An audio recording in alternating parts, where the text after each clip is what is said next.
Welcome দর্শক, আজ আমি একটা নাস্তার রেসিপি শেয়ার করব।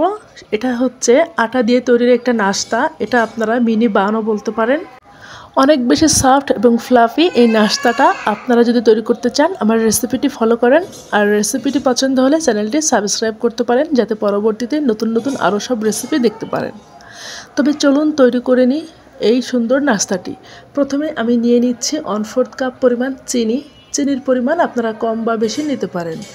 ওই কাপেই করে আমি দিয়ে দিচ্ছি উষ্ণ গরম পানি এবং দিয়ে দিচ্ছি 1 চা চামচ পরিমাণ যে ড্রাই ইস্ট, সেটা ইস্টটা দিয়ে আমি 5টা মিনিট মতো অপেক্ষা করব। এর ভিতরে ইস্টটা অ্যাক্টিভ হয়ে যাবে।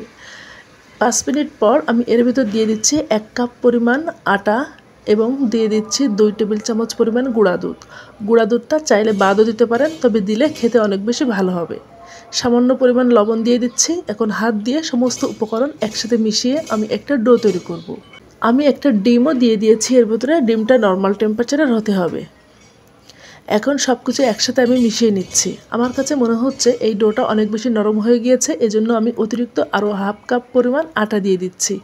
আপনাদের কাছে যদি মনে হয় ডোটা নরম হয়ে গিয়েছে, তাহলে অতিরিক্ত আটা যোগ করবেন যতটুকু প্রয়োজন হয়। এবং যদি মনে হয় বেশি শক্ত হয়ে গিয়েছে, তাহলে কুসুম গরম পানি যোগ করতে পারেন।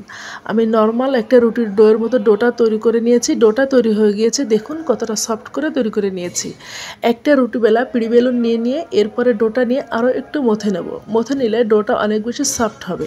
ডোটা সমান 2 ভাগে ভাগ করে নিচ্ছি। 1 ভাগ নিয়ে এখন আমি একটা রুটি বেলে নেব। যেহেতু এটা অনেকটা আঠালো আছে, ডিম এবং গুঁড়া দুধ দেওয়ার জন্য আপনারা একটু আটা ছিটিয়ে নেবেন রুটিটা বেলার সময়।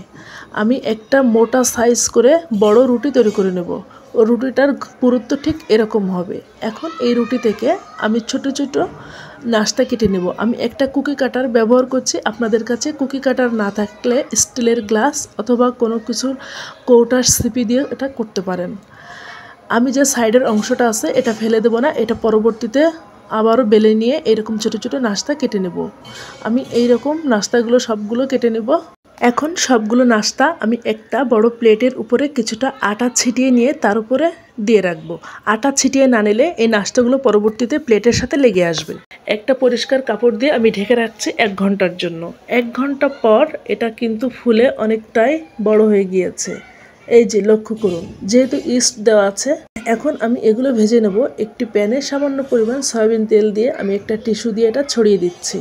আপনারা এই কাজটা একটা ব্রাশ দিয়েও করতে পারেন। এখন এখান থেকে এই নাস্তা নিয়ে একটু ফাঁকা ফাঁকা করে 5 থেকে 6টা নাস্তা আমি দিয়ে দিচ্ছি। এই নাস্তাগুলো খুব কম সময় ভাজা হয়ে যায়। আমি ঢাকনাটা ঢেকে দিয়ে 1টা মিনিট অপেক্ষা করছি। এরপর উল্টে দিব।